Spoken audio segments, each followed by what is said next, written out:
L'exposition Delacroix au musée du Louvre est un hommage à l'un des plus grands peintres français. Le tableau de la liberté guidant le peuple est l'œuvre la plus célèbre de Delacroix. C'est même au-delà de l'œuvre la plus célèbre de Delacroix, c'est l'icône de la liberté. Ce qu'on peut voir, c'est que Delacroix est un enfant de la Révolution.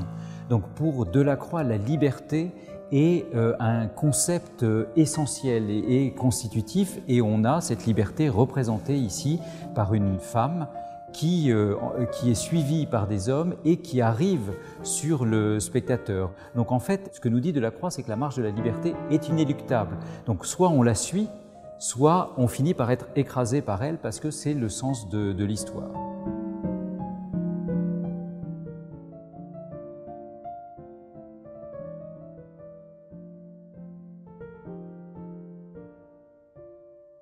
On le sait mal, mais Delacroix a été un exceptionnel peintre religieux.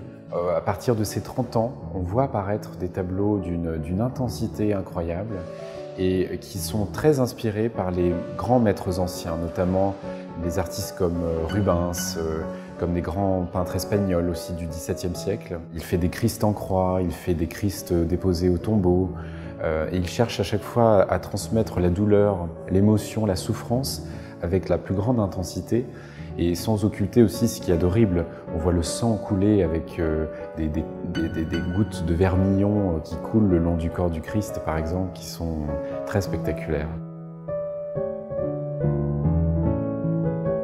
Le romantisme de Delacroix, ce sont des sujets qui emportent, des sujets nouveaux, des sujets parfois violents, mais des sujets qui mettent en œuvre les passions humaines avec une ardeur.